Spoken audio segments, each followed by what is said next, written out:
32 साल पहले मैं एक छोटी किताब लिखी है। उसकी दूजी कहानी है अन्ना कोठा। जंग के ठेठ लहजे मेरे ख्याल जरा माँ बोली से मेरी कोशिश है ये है भी जंग की जबान या लहदी का लहजा इनू नसर मेरे तो पहले किसी ने लिखे। नसर मैं पहली बारी लिखे आई और उसको तारफ इस वास्ते कराना जरूरी है इस कहानी का कि 4 किरदारां की कहानी है। तुसी कहानी दे विच रहे और किरदारां दे नाम चेते रहे तो बात शायद कुछ आ जाए, नहीं तो बस ये बचपन वाली गल ही उसी। अन्ना कोठा निक्का निक्का मी लत्था खला आई तहावल निमाशा नी गड्डी ते शहरों आया तां अग्गा गामू कुफार घोड़ी लैके टेशनी ते आया खला। उस तावल नूं दूरों गड्डी तो लांदिया वेख लिया। स्टेशन केड़ा बहुत वड्डा हा, उसदे ते तां जट्टां दी भी तक नहीं पाउंदी, वो भी उहनूं टेशनी करके ना चाहिए। एक दा एक कचेरड़ा कोठा लैन तो थोड़ा जिहा हटवां उसे विच टिकस देवण वाला बाऊ भी बैठा हुंदा। विचे टिक टिक वाला टेलीफोन आ जिस ते बाऊ जिहड़ा स्टेशन दा मास्टर भी हा अगले पिछले स्टेशनों तो गड्डियां दे आवन वंजन की ओक सुग लैंदा है। उसे विच बत्तियां छत्तियां ते दूजे समान का स्टोर भी बने होया हा।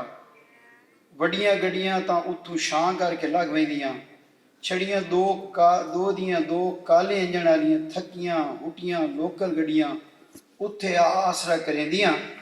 वो भी होंदा इंज जूं गड्डी हौलू हौलू आके स्टेशन ते ब्रेक मरेंदी अजे खलो ना इरांदी जो कूक मार के छू छत की आवाज ना त्रिखी हो।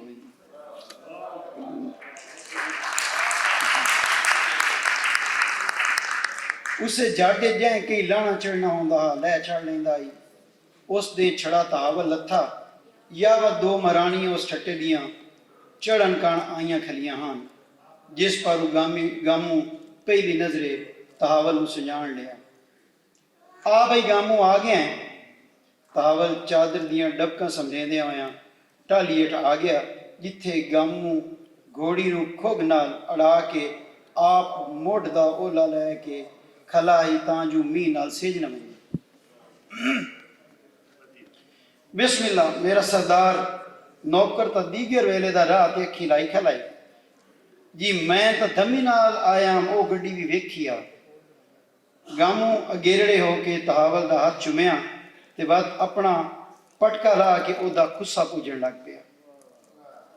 साईं तीजे दिन दा रब साथे डाढा राजी है तां धुप्पां नहीं तां धुप्पां जिंद कट लई आई। फसलां ही उबिल गई हन हुण तां कपाह दे बूटे खिलर खिलर की किदां गया खले। शहरी काई कणी पई आई या काई नहीं दी। उस थिगड़ा मोढे ते सट के सीधा होने लग्या तहावल तू पूछे शहर दी काई ना पुछ उत्थे तां लाजा सारा टिक के बदल वस पवे तां इंज लगदा जिवें कांग आ गई होवे। हाय हाय हा गम मुंह विच अंगल खाद के खलो गया। वो हुण इंज मूरत बनया खला रस वो हुण इंजे मूरत बनया खला रसें या टुरसे भी सही।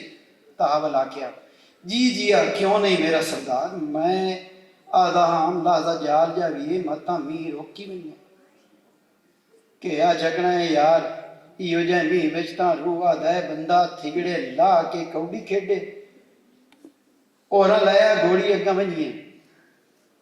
गामों खोग नाल रस्सा छोड़ के घोड़ी दे गल च वलिया ते लगाम हाथ घत लई उस। आओ मेरा साईं। तावल रकाब विच पैर रखिया ते पलाकी मार के हसवार हो गया। घोड़ी दी लगामां नूं छिक पई तो उस कन्नी अकड़ा के हिणक मारी ते वत अड्डी लगदियां नाल ही जुब्बा मार के टुर पई। गामू नाल टुरदा लगा गया। आसमान ते काले नील बदल बड़का मरेंदे खले आए। झट दे झट दोहां दे थिगड़े सेज के पिंडे नाल चमिड़ गए।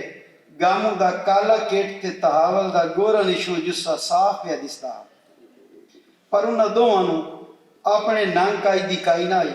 ਉਹ ਤਾਂ ਗੱਪਾਂ ਨੂੰ ਜੁੜੇ ਵਹਿੰਦੇ ਆਏ।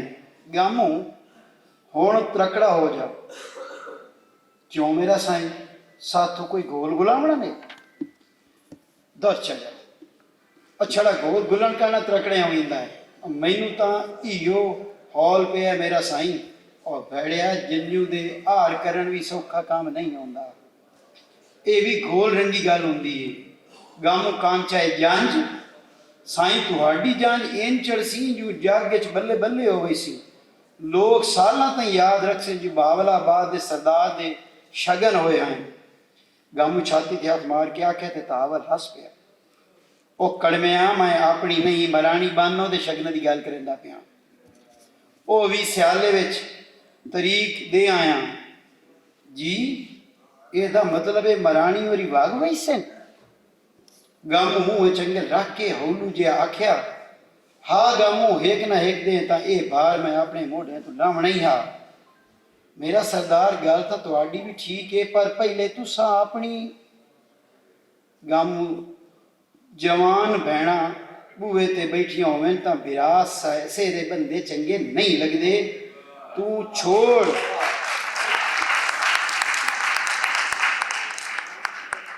ਤੂੰ ਛੋੜ ਇਨ੍ਹਾਂ ਗੱਲਾਂ ਨੂੰ। ਬਾਵਲਾਬਾਦ ਦੀ ਕਾਈ ਨਵੀਂ ਤਾਜ਼ੀ ਸੁਣਾ। ਮੇਰੇ ਪਿੱਛੂ ਸੱਤਾਂ ਦਿਆਂ ਵਿੱਚ ਇੱਥੇ ਕੀ ਕੁਝ ਹੋਇਆ ਹੈ। ਉਹ ਮੂੰਹ ਧਿਆਨ ਬੈਠਾ ਘੋੜੇ ਤੇ ਬੈਠਾ ਬਹਿੰਦਾ ਹੀ ਪਹਿਲੇ ਵੀ ਸਾਰੀ ਗੱਲ ਕਾਤ ਗਾਮੂ ਜਿਹਨੂੰ ਬਿਨ ਡਿਠਿਆਂ ਉਸ ਕੀਤੀ ਹਾ ਤੇ ਇਹ ਸਵਾਲ ਵੀ ਉਸ ਇੰਨੇ ਕੀਤਾ, ਪਰ ਇਸ ਵਾਰੀ ਉਹਨੂੰ ਕੋਈ ਬੰਦਾ ਨਾ ਡਿਆ। ਚੁੱਪ ਕਿਉਂ ਕਰ ਗਿਆ? ਉਸ ਬੈਂਕ ਡਿੱਠਾ ਤਾਂ ਗਾਮੂ ਘੋੜੀ ਦੇ ਮਗਰੂ ਕੋਈ ਨਾ। ਹਾਂ ਕਿਦੇ ਮੋਇਆ? ਉਸ ਆਖੇ ਤੇ ਲਗਾਮ ਛੇਕ ਲਈ। ਉਸ ਡਿੱਠੋਸ ਤਾਂ ਉਹ ਪਿਛਾਂ ਮੂਰਤ ਬਣਿਆ ਖਲਾ ਆਈ। ਉਸ ਕੰਨੀ ਮਾਰੀ ਤੇ ਘੋੜੀ ਪਿੱਛਾ ਹਟਾ ਕੇ ਉਹਦੇ ਕੋਲ ਆ ਗਿਆ। ਉਹ ਜਿੰਦ ਨਿਕਲ ਗਈ ਇਹੀ ਤਾਵਲ ਉਹਨੂੰ ਖੁਦ ਮਾਰੀ। ਜੀ ਜੀ ਜੀਆ ਕਿ ਨਹੀਂ ਕੁਝ ਨਹੀਂ ਮੇਰਾ ਸਾਈਂ। ਤੇ ਬਾਤ ਅੱਗਾ ਮਾਰ ਇੱਥੇ ਲਿੱਤਰ ਤੂੰ ਖਲੋ ਰਿਹਾ ਇੰਨੇ ਜਿੰਨਾ ਬੈਣ ਦਾ ਖਿਆਲ ਆ ਗਿਆ। ਹਾਂ ਮੂੰਹ ਮੇਰਾ ਸਾਈਂ, ਹੋਰ ਤਾਂ ਜੇ ਇਕਾਈ ਗੱਲ ਨਹੀਂ। ਉਹ ਬਾਅਦ ਘੋੜੇ ਦੇ ਮਗਰ ਹੋ ਕੇ ਟੁਰ ਪਿਆ। ਕਮਲਾ ਮੇਰੇ ਜੀਂਦਿਆਂ ਤੈਨੂੰ ਉਹ ਦੀਕੇ ਹੀ ਪੈ ਗਿਆ, ਨਹੀਂ ਤਾਂ ਅੰਨੀ ਵਿੱਚ ਕਹੀਂ ਦਾ ਘੇੜਾ ਵਿਸਾਏ। ਇਸ ਗੱਪ ਠਾਪੇ ਚੋਂ ਕੋਹ ਭਸ ਕਰ ਆਇਆ ਤੇ ਉਹਨਾਂ ਨੂੰ ਪਤਾ ਹੀ ਨਾ ਲੱਗਾ। ਹਨੇਰਾ ਵੀ ਸਾਏ ਹੋ ਗਿਆ ਹੀ। ਕੁਝ ਤਾਂ ਕੁਝ ਉਂਝ ਤੇ ਕੁਝ ਬਦਨਾ ਪਾਰੂ। ਅਲਬત્ਤਾ ਮੀਂਹ ਕੁਝ ਖਲੋ ਰਿਹਾ ਹੈ। ਉਹ ਦੇਰੇ ਦੀ ਥਾਰੇ ਸਿੱਧੇ ਹਵੇਲੀ ਦੇ ਹੋ ਗਏ। ਬੂਹੇ ਕੋਲੋਂ ਆ ਕੇ ਤਾਵਲ ਘੋੜੀ ਤੂੰ ਲੈ ਆਇਆ, ਜਾ ਇਹਨੂੰ ਡੇਰੇ ਤੇ ਬਾਂਝਾ ਤੇ ਜਿਹੜੇ ਬੰਦੇ ਡੇਰੇ ਤੇ ਬੈਠੇ ਹੋਵੇ ਉਹਨਾਂ ਨੂੰ ਟੁੱਕਰ ਪਾਣੀ ਦਾ ਵੰਜ ਕੇ ਪੁੱਛ ਨੌਕਰਾਂ ਤੂੰ, ਮੈਂ ਹੁਣ ਰਾਤੀ ਬਾਹਰ ਕੋਈ ਨਾ ਆਸਾਂ। ਉਸ ਘੋੜੀ ਗਾਮੂ ਨੂੰ ਚਲਾ ਪਾਈ ਤੇ ਆਪ ਹਵੇਲੀਆ ਲੱਗ ਗਿਆ। ਅਜਾਂ ਢੇਡੀਏ ਚ ਪੈਰ ਰੱਖਿਆ ਹੀ ਹਾਸ ਜੋ ਅੱਗੂ ਸਾਹਮਣੇ ਜਿੰਦਾ ਆ ਗਈ। ਮੈਂ ਤੁਹਾਡੇ ਨਾਲ ਕੋਈ ਨਹੀਂ ਬੋਲਣਾ, ਜਿੰਦਾ ਹੌਲੂ ਜੇ ਆਖਿਆ। ਉਹ ਬੋਚਣ ਸੰਭਾਲ ਕੇ ਇੰਝ ਬੋਲੀ ਜਿਵੇਂ ਸਿਰ ਦੇ ਸਾਈਂ ਨਾਲ ਗੱਲ ਪਈ ਕਰਦੀ ਹੋਵੇ। ਕੀ ਹੋਇਆ ਮੇਰੀ ਜ਼ਿੰਦਗੀ? ਦੇਰ ਸਵੇਰ ਤਾਂ ਹੋ ਵੈਂਦੀ ਏ ਕੰਮਾਂ ਧੰਦਿਆਂ ਵਿੱਚ। ਜੀਆ ਅੰਨੇ ਹੁੰਦਾ ਏ, ਇੰਨੇ ਤਾਂ ਹੁੰਦਾ ਹੋਇਆ ਜੇ ਮੈਂ ਦੋ ਦੇ ਹਵੇਲੀ ਨਾ ਆਵਾਂ ਤਾਂ ਤੁਹਾਡੀ ਸਿਰ ਤੇ ਬਾਂਹ ਆਉਂਦੀ ਏ ਤੇ ਆਪਣੀ ਵਾਰੀ। ਉਹ ਤੂੰ ਤਾਂ ਸਾਡੀ ਜ਼ਿੰਦਗੀ ਹੋਈ ਹੋ, ਬਾਂਹ ਕਿਉਂ ਨਾ ਸਿਰ ਤੇ ਆਵੇ। ਉਹਦੇ ਚਾਨ ਵਰਗੇ ਮੁਖੜੇ ਤੇ ਨਿਉ ਗਿਆ ਤੇ ਜਿੰਦਾ ਉਹਦੀਆਂ ਬਾਹਾਂ ਵਿੱਚ ਸੁੰਗੜ ਗਈ। ਸਾਈਂ ਅੱਲਾ ਦਾ ਨਾਮ ਨੂੰ ਤੂੰ ਕੋਈ ਆਂਦਾ ਹੀ ਨਹੀਂ। ਅੱਛਾ ਇਹ ਗੱਲ ਹੈ ਤਾਂ ਪਹਿਲੇ ਪੱਕੀ ਕਰ, ਅੱਜ ਰਾਤੀ ਬੇਲੇ ਵਾਲੇ ਅੰਨੇ ਕੋਠੇ ਵਿੱਚ ਆਸੇ। ਪਹਿਲੇ ਛੋੜੋ ਤਾਂ ਸਹੀ। ਨਹੀਂ ਨਹੀਂ ਪਹਿਲੇ ਪੱਕੀ ਕਰ। ਅੱਛਾ ਠੀਕ ਹੈ ਆਸਾਂ, ਪਰ ਅੱਜ ਨਹੀਂ। ਅੱਜ ਰਾਤੀ ਭਾਊ ਗਾਮੂ ਘਰ ਆਉਣਾ ਹੈ। ਠੀਕ ਹੈ ਕੱਲ ਮੈਂ ਉਹਨੂੰ ਦੇਰੇ ਤੇ ਰਾਹ ਲਈ ਸਾਂ। ਉਹ ਇੱਕ ਰਾਤ ਵੱਤ ਉਹਦੇ ਉੱਤੇ ਇੱਕ ਵਾਰ ਵੱਤ ਉਹਦੇ ਉੱਤੇ ਨਿਵਿਆ ਤੇ ਮੋੜ ਤਰੀਖਾ ਹੋ ਕੇ ਢੇਡੀ ਚੋਂ ਅੱਗਾਂ ਲੱਗ ਗਿਆ, ਜਿੰਦਾ ਆਪਣੇ ਘਰ ਵਗ ਗਈ। ਅਗਲੀ ਰਾਤ ਤਾਵਲ ਗਾਮੂ ਨੂੰ ਡੇਰੇ ਤੇ ਸਵਾ ਲਿਆ। ਰਾਤ ਦਾ ਕੋਈ ਵੇਲਾ ਜੋ ਤਾਵਲ ਉੱਠੀ ਕੇ ਟੁਰ ਵਗਿਆ। ਬੇਲੇ ਤਾਈਂ ਵੰਜਣ ਕਾਰਨ ਉਹਨੂੰ ਕਈ ਦੀ ਜੂਹ ਵਿੱਚੋਂ ਨਾ ਲੱਗਣਾ ਪਾਉਂਦਾ। ਰਾਹ ਦਾ ਸਾਰਾ ਰਕਬਾ ਉਹਦਾ ਆਪਣਾ ਹਾ। ਉਹ ਵਰਦੇ ਮੀਂਹ ਵਿੱਚ ਖੋਬੜ ਸ਼ੋਬੜ ਦੀ ਪਰਵਾਹ ਕੀਤਿਆਂ ਬਿਨਾਂ ਬੇਲੇ ਜਾ ਪੜਿਆ। कोठे दे बाहरों खलो के उस आसे पासे डिठा, नेरे तड़ेड़े कहीं दा मुशक ही कोई ना हा। कोठे दे अंदर बै घुक मुक हनेरा हा। वो थोड़ा जिहा होर अगेड़े होया ते कोठे दे बूहे अगू खलो के हौलू जिहा खगूरा मारियोस। खगूरे दे वलदे विच अन्ने कोठे विचों एक डाढी मन खिचवी आवाज आई, गामू लाखा मैं आई बैठी हाँ। तावल आवाज सुन ली आई, ओदे पैरां हेठ भौं निकल गई, मत्था काधे जा छुटोस ते ओह भौंदा लगाया। काले नील बदना ओदियां खुलियां अखियां विच झाती मारी तो गिटकड़ी मार के हस पया। शुक्रिया।